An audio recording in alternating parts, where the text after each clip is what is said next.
What's up, everybody? Welcome to the video. Chris Pennell here, breaking down the Enjoy Illinois 300 at Worldwide Technology Raceway or Gateway, whichever you prefer. But we're in the second round of the NASCAR playoffs. Chase Briscoe absolutely dominated Darlington last week and held off Tyler Reddick at the very end. And I'm not really expecting too much craziness at this track. It's kind of a more boring style of track. It's a short, flat track, and we know how bad that is in this next-gen car and in this aero package, but hopefully enough that makes this a pretty projectable race. But anyway, this happens to be your first time here, which I highly doubt at this point of the season. It is NFL season in full swing, so if you're still here, you're probably just a real hardcore NASCAR fan, which I am too, so we have something in common.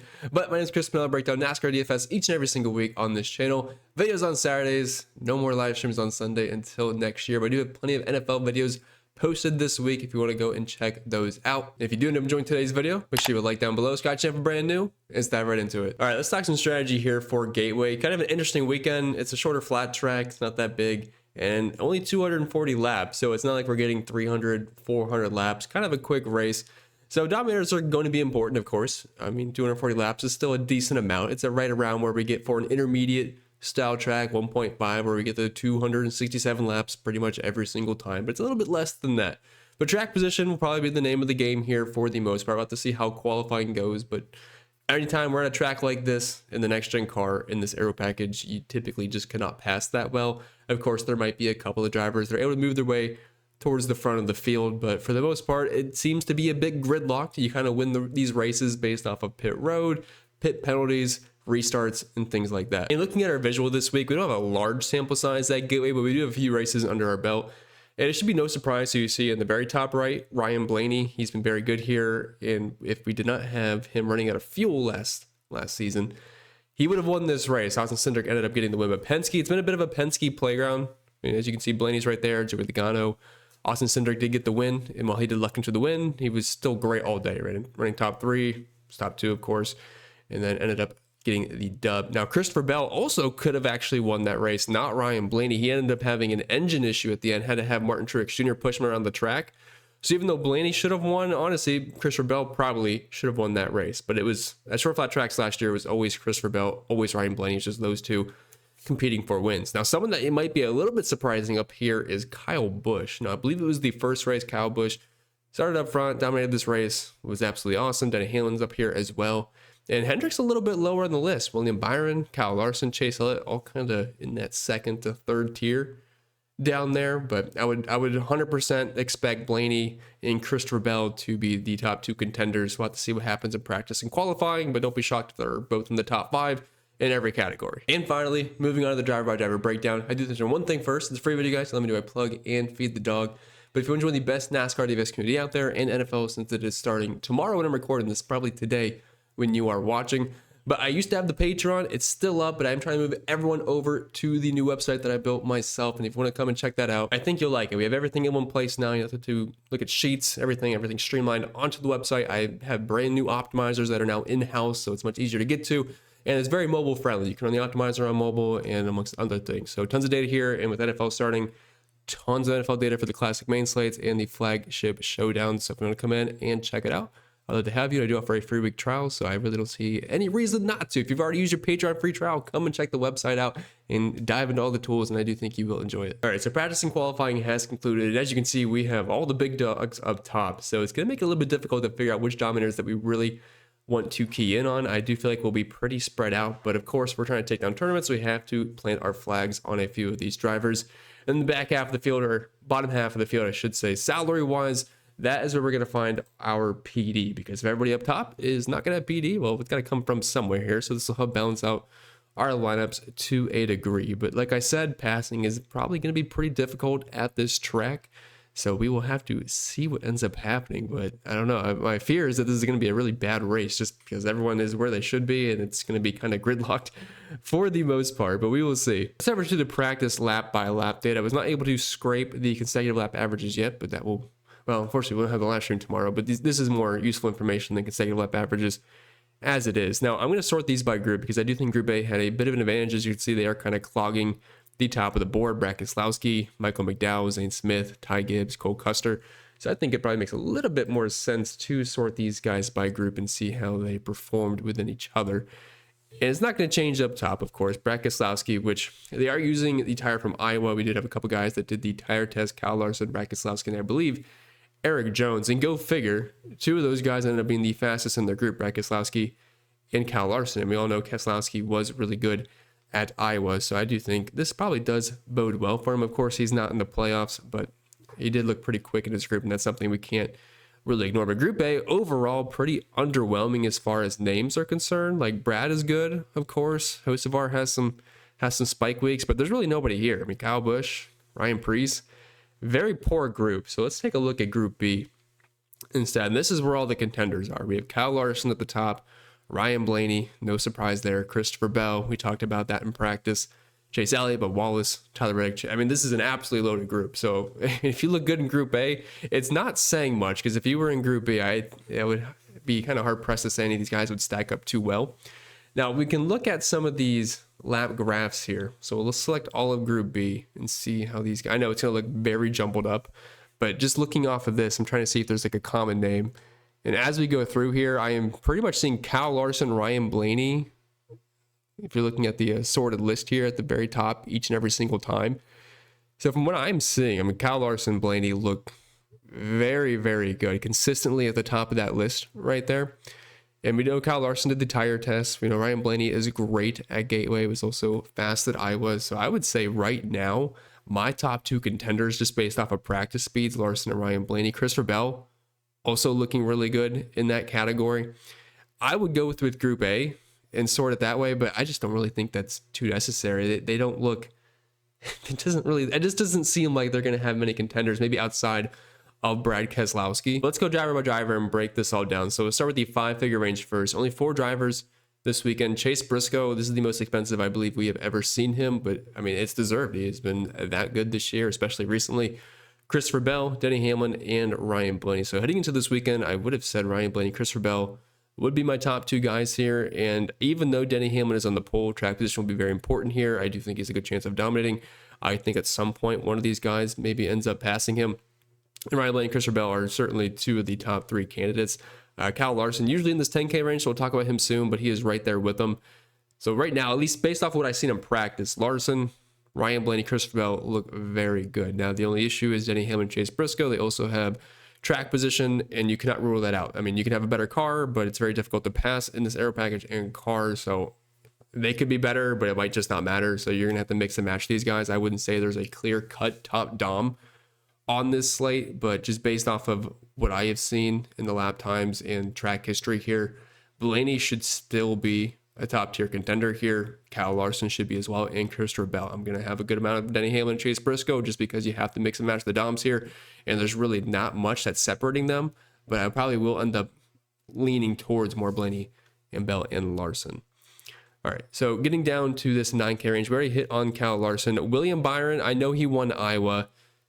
Bit of a fuel situation, was still good in that race. Got a lot of cautions as well, which kind of screwed things up at some point, but I just don't think he's going to be as likely to dominate as these other guys. I'm going to kind of start trimming down the fat up top because we just can't literally play everybody. So William Byron, I'm probably going to have to be a little bit lower on.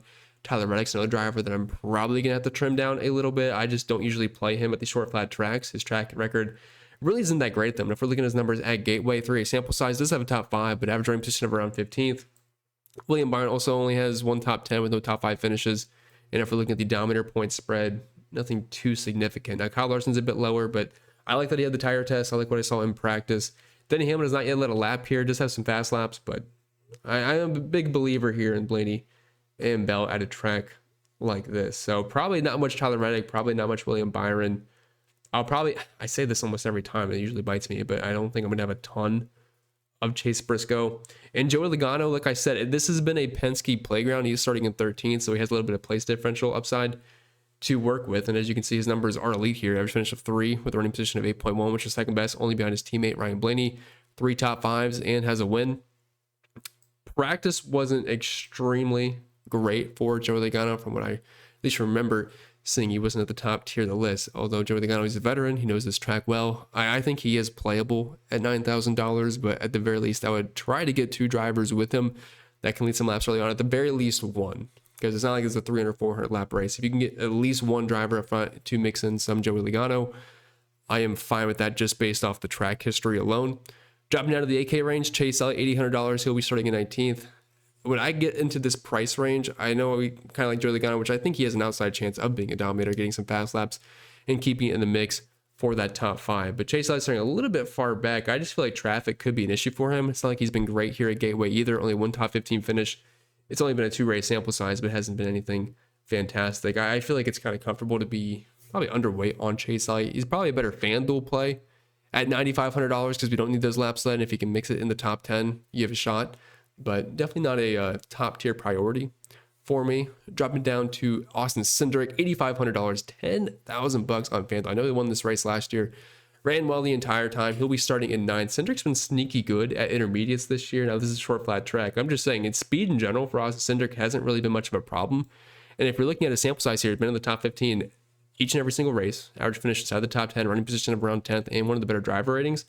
I don't think many people are going to want to play Cindric, and I certainly think Chase Elliott will have more ownership than Austin Cindric, so I don't hate the pivot there. Penske runs too good here. Now, I know they were mentioning on the broadcast, they were kind of concerned with the new tire, that maybe they're not going to be as dominant, but I still think they're going to have plenty of speed. Bubba Wallace, $8,300. He'll be in 14th. I play Bubba Wallace every single week. He just seems underpriced to me. He should be the exact same price tag as Tyler Reddick on a weekly basis. He was very fast last week. And I don't really see any reason not to like Bubba. I know his overall numbers here aren't that great, average finish-wise and average running position. But the speed we've seen from Bubba this year, it's kind of hard to ignore. Now, I don't like him as much as I did last week or weeks prior, but I still think he's in the player pool. I just don't think he's as much of a priority for me in tournaments as he was in previous weeks, because Austin Cindric, I mean, he's been so good at this track. I know he starts a few spots further up, but it's kind of hard to ignore the track history too much. And plus, right below him, we do have another Penske powered car. It's Josh Berry. He'll be starting in 12th. And I view him as a very similar play to Austin Cindric. Of course, we do have data on Berry, but it was not with him in the 21 car. And it's only a 1-race sample size, so we can't really put anything into this. I think there's a very decent chance he runs top 12 the majority of the day. He could sneak a few fast laps in there, and at his price point on both sites, he'll stay in the lead lap, and I don't have any issues with that. Just a tournament play. Kyle Busch and $8,000. He'll be starting in 22nd. If people are looking at the track history, I could see him having some decent ownership because he has been really good here. 2 top 5s. He's been a dominator, of course, in that first race, and actually does have the best drive rating at Gateway in this 3-race sample size. So if you're looking for PD, I am fine with him, but I really don't hate the pivots of Bubba Wallace, Austin Cindric, and Josh Berry right above him. Now we have the 7K range, and this is the cheapest we have seen Ross Chastain, I feel like, in quite some time. $7,900. He'll be starting in 4th. I would say he's got an outside chance of getting up front and dominating, but I do think he's a likely candidate to move back. Probably going to be a top 8 guy. He kind of hung around the entire Darlington race, so I'm not going to put it past him. But at some point, if I'm going to have a lot of these guys up top, I'm not sure if I want like 4 guys in the top 5 in my build. So if I am foregoing a couple of these guys up top, I need a cheaper potential dominator. I would say Ross Chastain is where he would fit in your lineups. Definitely not a safe play. Brad Keselowski was one of the fastest cars in his group, $7,700, starts in 23rd, fast at Iowa, was a tire tester. I think he makes a lot of sense as a cash game play for some place differential because we have been lacking place differential so far, so I have no problem with BK. Chris Buescher, I would rather just play Keselowski personally. Don't have a lot of interest there in Buescher. Alex Bowman, coming into this race at the short flat tracks, he actually had the best average finish so far this year. Now, average finish can be a bit noisy, but starting in 25th, he's a Hendrick car, and he's in the playoffs, so of course he's going to have to try to put together a decent run. I am perfectly fine with Bowman and Keselowski as cash plays, but I do have a slight preference toward Brad Keselowski as of right now. Austin Dillon, of course, he is in the playoffs. He'll be starting in 15th. I don't really see the potential for him to move up too much here for looking at his Gateway numbers. Average running position of 17th. The drive rating's okay. He does have 2 top 15s. I think he kind of runs around 12th to probably 16th majority of the day, which is fine. I just feel like there's similar upside with Keselowski and Bowman starting further back, so when I play them, and then you have the guys right below him, Carson Hocevar and Ryan Preece, that actually have some legit place differential here and will be pretty popular. I mean, you're getting Preece in the 6K range. He's been a top 10 machine this year. Of course, he's not in the playoffs, neither or any of the RFK cars, so it's not like they're really outsourcing any of their high quality information and testing and everything on one of those cars, so it should be pretty even. I don't see any reason not to like Ryan Preece starting in 32nd. Hocevar, I mean, he's suicidal every single race. It's hard to trust him. At some point, it seems like either as a penalty, he wrecks somebody, he wrecks himself. If all goes well, he should contend for a top 15, but just know the risks with Carson Hocevar because they are always very high.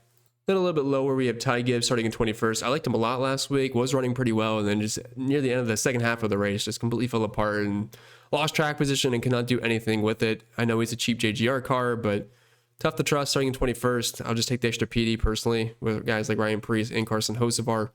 Eric Jones, I believe he was one of the guys in the tire test, and honestly, his gateway numbers aren't too bad. 2 top 20s, 1 top 15, does have a top 10 finish as well. He's got decent track position. He's not going to be a priority play for me, and I really don't think he's going to project that well, but he's not been too bad here. John Hunter Nemechek starting 4 spots further back. They'll probably run very similar. I would be pretty shocked if Jones and Nemechek, I mean, they're usually in line with each other. We saw that last week at Darlington where both those guys were extremely fast. I think they're going to be borderline top 15, top 20 cars in this one. Justin Haley, average finish of 13th here, but average running position of 23rd. Those numbers are a bit skewed. Does have a couple of top 15 finishes, but it does not look like he's really carrying too much speed this weekend. He'll probably be popular just because he has the place differential, but I do worry about him just kind of being stuck in the 30s all day. Daniel Suarez is not really someone that I have too much interest in at this point. I mean, there's a reason he's this low in the price tag these days. In 26, he's going to be out of the ride next year, and I just really think he's going to be borderline top 25 car here. He's got some place differential to work with, sure, but there's really nothing that's too enticing. Then we have Dinger in 17th, and I believe Austin Cindric said this is going to kind of drive like a road course. If that's going to be the case, that definitely plays into AJ Allmendinger's hands. And if we're looking at it's only 2 race sample size, of course. A lot of these guys don't have big sample size here. The max we can get is 3, but average finish of 12th, running position of 18th. He's been in the top 15 each time. It's $6,000. A lot of these guys are probably just going to start in the back and run in the back. Dinger at least has some top 15 upside here. I don't hate it for a track that's probably going to be very difficult to pass. Michael McDowell, another guy that's really good at road courses, but does lack that track position to start. SVG, again, like I don't really hate that statement because he's starting inside the top 20. SVG might just be able to stick at the top 20, similar to AJ Allmendinger. I'm going to have to pass on Zane Smith starting in 10th, and every one of these guys. Stenhouse always seems to get ownership because it's Stenhouse in the back, but he's most likely just going to be very slow in this race. If we're looking at the practice results here for the lap by lap data, we're going to sort this by group really quick. And yeah, Justin Haley, second worst in Group A. Just trying to find some of these bum drivers in the back. Daniel Suarez wasn't as bad, so maybe we should kind of up our likeness on him a little bit, but this is a very, very poor group. Ricky Stenhouse was pretty high up, so I'm not really sure how much you want to put into this. Zane Smith was one of the better drivers in his group, but just again, starting in 10th, there's so much that can happen during the race that I really do think he lacks that upside. I'm trying to see. AJ Allmendinger, SVG, one of the worst drivers in Group B, which based off of qualify, it just doesn't really make a ton of sense to me, so I'm not sure if I want to go like all in on some of this practice data here.